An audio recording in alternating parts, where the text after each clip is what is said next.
तो जो अभी सरकार है उसके 3 साल के कामकाज में ज्यादातर समय जो है वो कोरोना में निकल गया और बीच में जो बगावत हुई उसकी वजह से उनको होटल में उनको कैंप करना पड़ा सरकार को जी।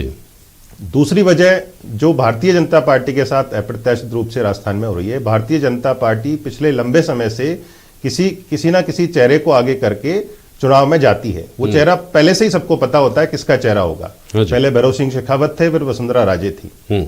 इस बार लगातार इस तरह के बयान दिए जा रहे हैं कि सामूहिक नेतृत्व में चुनाव लड़ा जाएगा। जी। अब जब आप सामूहिक नेतृत्व में चुनाव लड़ते हैं तो वो कई बार कारगर रहता है, कई बार आपके लिए कई खतरे उसमें रहते हैं। तो भारतीय जनता पार्टी जो पिछले कई वर्षों से, जब से मोदी और शाह का युग आया है भारतीय जनता पार्टी में, वो जानी जाती है चुनाव की तैयारियों को काफी पहले शुरू करने के लिए। लेकिन कांग्रेस ऐसा कर रही है, सत्ता में रहते हुए कर रही है, ये बिल्कुल अप्रत्याशित है। आप साल भर पहले कह रहे हैं, मेरे हिसाब से तो 6-8 महीने पहले कांग्रेस जागती है चुनाव की, यदि वो सत्ता में होती है। सत्ता में नहीं होती है तो भी बड़ा देर से जागती है कांग्रेस।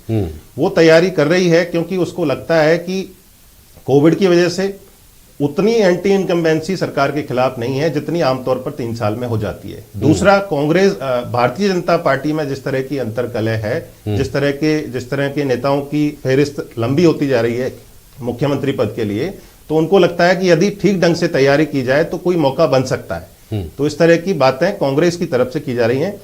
भारतीय जनता पार्टी तो नैसर्गिक रूप से इस तरह की तैयारी कई वर्षों से, जब से मोदी शाह आए, करती ही है। ठीक बात है। माधवराम चौधरी जी, फेस की बात आती है तो राजस्थान के संदर्भ में एक आम धारणा, राजस्थान के संदर्भ में क्या, चुनाव के संदर्भ में आम धारणा अब ये है कि चेहरे के बिना वोट नहीं मिलते। राष्ट्रीय स्तर पर जब नरेंद्र मोदी का चेहरा भारतीय जनता पार्टी को मिला तो 2009 के जो परिणाम थे वो 2014 में एकदम से बदल गए। चेहरा चूंकि पश्चिम बंगाल में नहीं था तो आपको वहां नुकसान उठाना पड़ा। चेहरा चूंकि आसाम में संभावित था, लोगों को लग गया था कि हेमंत बिस्वा शर्मा ही बनेंगे यहाँ मुख्यमंत्री, तो आपको उसका फायदा मिला। राजस्थान में आपको ये प्रयोग करना पड़ रहा है या ये प्रयोग करने का ऐलान करना पड़ रहा है, उसके फायदे को लेकर किस तरह से आप लोग श्योर हैं? देखिए जेपी साहब, भारतीय जनता पार्टी एक विचारों वाली पार्टी है और विचार पे कार्य करती है, किसी व्यक्ति पे पार्टी काम नहीं करती। ये उनका सीधा सा एक सिद्धांत पार्टी का है, उसी पे चलती है। कहीं तो ये बोल देते हैं, सारे राजनीतिक दलों की बात कर रहा हूँ, कि जीत मायने रखती है। कहीं राजनीतिक हमारी नीतियों की बात आ जाती है। यही बात कांग्रेस बोलती है कि हमारी नीतियों के आधार पर हम जीतेंगे, कहीं चेहरे को आगे करके, कहीं चेहरे को आगे नहीं करके। नीतियों पर आपने पिछला मोदी शाह के बाद में आप थोड़ा सा पीछे जाइए, आपने देखेंगे कि यूपी में कोई चेहरा नहीं था, उत्तराखंड में कोई चेहरा नहीं था, आसाम में कोई चेहरा नहीं था, गुजरात में कोई चेहरा नहीं था। तो भारतीय जनता पार्टी ने, आपने देखिए कि सीएम भी, कोई जरूरी नहीं है कि सीएम कंटिन्यू बन रहे हैं या रह रहे हैं, बार बार सीएम जैसे आवश्यकता है वैसे स्टेट में बदले भी जा रहे हैं। तो भारतीय जनता पार्टी चेहरों पे चुनाव नहीं लड़ती, भारतीय जनता पार्टी एक विचार के ऊपर चुनाव लड़ती है और विचार पे ही भारतीय जनता पार्टी का जो चुनाव चिन्ह है वो कमल को लेके लोगों के बीच में और कमल के लिए ही चुनाव लड़ती है।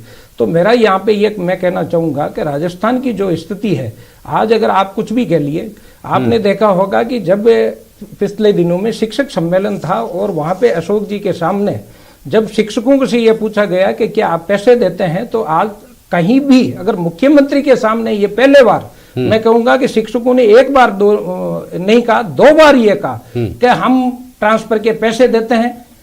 फिर उनसे पूछा गया तो दोबारा और कहा, उन्होंने कहा हाँ बिल्कुल हम ट्रांसफर के पैसे देते हैं। तो आप कैसे कह सकते हैं, जब मुख्यमंत्री के सामने लोग ये कह रहे हैं, मुख्यमंत्री के सामने आवाज उठा रहे हैं, तो मैं कहूंगा अगर किसी में नैतिकता और जिम्मेदारी होती तो उसमें अपनी नैतिकता और जिम्मेदारी वहीं स्वीकार कर लेनी चाहिए थी। मेरा सवाल चेहरों को लेकर के था माधवराम चौधरी जी, क्या ये वजह नहीं है कि चूंकि बहुत सारे चेहरे हैं इसलिए एक चेहरे का नाम लेकर के बाकी लोगों को नाराज नहीं करना है, सत्ता संगठन को एकजुट रख करके चुनाव लड़ने हैं, इसलिए एक का नाम क्यों लो, ये कहकर बच्चा हो कि नरेंद्र मोदी के चेहरे पर चुनाव लड़े जाएंगे। जैसे कांग्रेस ये कहती है कि जो भी फैसला होगा आलाकमान करेगा, आपकी पार्टी भी कहती है, ऐसा का नहीं है क्या? नहीं, हमारे भी यही है, बोर्ड संसदीय बोर्ड ही फैसला करता है। संसदीय बोर्ड क्या करता है पता है सबको? विधायक दल की बैठक में क्या होता है पता है सबको? एक लाइन लिख दी जाती है, आलाकमान तय करेंगे, वही संसदीय बोर्ड में होता है। ठीक है, चलिए सवाल यह था कि क्या ऐसा नहीं है कि बहुत सारे चेहरे हैं जिस वजह से आपको ये कहना पड़ रहा है? चौधरी जी, नहीं ऐसा नहीं है। भारतीय जनता पार्टी, मैंने कहा यूपी में भी प्रचंड बहुमत आई, पर वहां पे कोई चेहरा नहीं था और बिना चेहरा के आधार पे ही चुनाव में लड़ा गया। हिमाचल में भी ऐसे ही लड़ा गया और गुजरात में भी ऐसा लड़ा गया। तो भारतीय जनता पार्टी तो अपने आप में एक बहुत बड़ी पार्टी है, विश्व की सबसे बड़ी पार्टी है। गुजरात में आपके सबसे बड़ा चेहरा देश का गुजरात से आता है, हिमाचल, उत्तराखंड, उत्तर प्रदेश की आप बात कर रहे हैं, वहाँ आप पहली बार जीत रहे थे, आपको तय करना था किस व्यक्ति को। आज पूरे देश में भारतीय जनता पार्टी के लिए मोदी जी से बड़ा चेहरा कोई चेहरा नहीं। बिल्कुल, यही मैंने कहा आपको, गुजरात से तो सबसे बड़ा चेहरा आता है आपका। स्वर्णिम चतुर्वेदी जी, क्या ये स्थिति, यही उलझन आपकी पार्टी में नहीं है क्या? इनके यहाँ तो आरोप लगते हैं कि 8 आदमी हैं, आपके यहाँ तो खुल करके लड़ाई हुई है, चौड़े में आई है, राजस्थान की सरहदों से बाहर तक जाकर कैंप बने हैं, ऐसा नहीं है क्या? तो ये उलझन आपके सामने नहीं है क्या स्वर्णिम चतुर्वेदी जी? देखिए जेपी जी, हमारे यहाँ पे कोई उलझन नहीं है। हमारे यहाँ पे हमने पिछले चुनाव में भी कहा था, हमेशा कहा, क्योंकि चेहरे भारतीय जनता पार्टी कहती थी कि इनके पास मुख्यमंत्री का चेहरा नहीं है, किसके नेतृत्व में चुनाव लड़ रहे हैं, ये कहते थे, फिर भी हम जीते।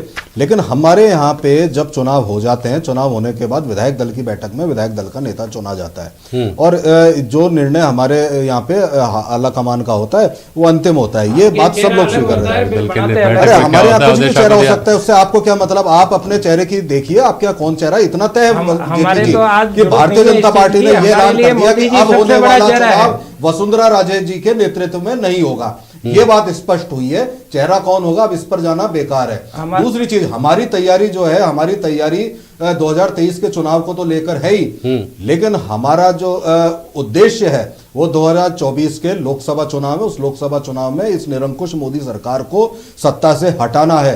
क्योंकि आज जो जनभावनाएं हैं उनको लेकर के ही हम कार्य कर रहे हैं और जनता के बीच रहकर कार्य कर रहे हैं। आपने कहा कि तैयारी, बिल्कुल तैयारी हमारी इसलिए थी कि जो कोविड का ये जो महामारी आई, इसमें हमारे कार्यकर्ता सेवा कार्यों के लिए निकले और लगातार जनता के बीच बने हुए हैं और लगातार बने रहेंगे। हम अपनी योजनाओं को जनता तक लेके जाएंगे।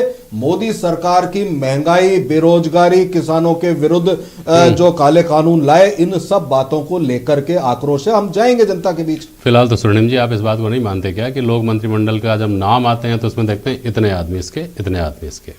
अब राजनीतिक नियुक्तियां होने वाली हैं तो ये देखा जाएगा कि कितने आदमी किसके एडजस्ट हुए।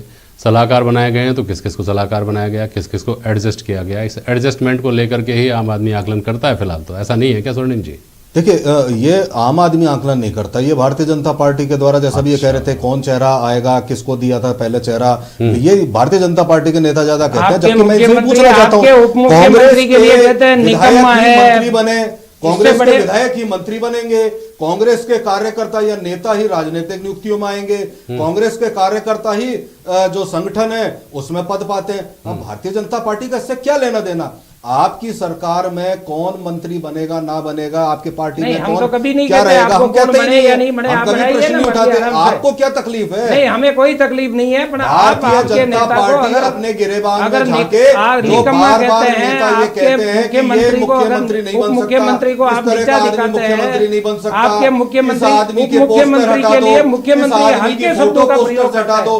ये इससे बड़ा तो और कुछ नहीं हो सकता। हमारे यहाँ पे पार्टी के सदस्य, पार्टी के नेता, पार्टी के विधायक यही एडजस्ट होते हैं। तो इसमें भारतीय जनता पार्टी को कोई शिकायत नहीं होनी चाहिए। दोनों ही पार्टियां इस बात को खारिज करती है, करनी भी चाहिए, राजनीति में यही चलन है, स्वाभाविक बात है। लेकिन क्या ये सच्चाई नहीं है कि भारतीय जनता पार्टी का जैसे अभी उपचुनाव में परिवारवाद को समाप्त करने का जो दांव था, जो प्रयोग था, वो फेल हुआ? उसी तरह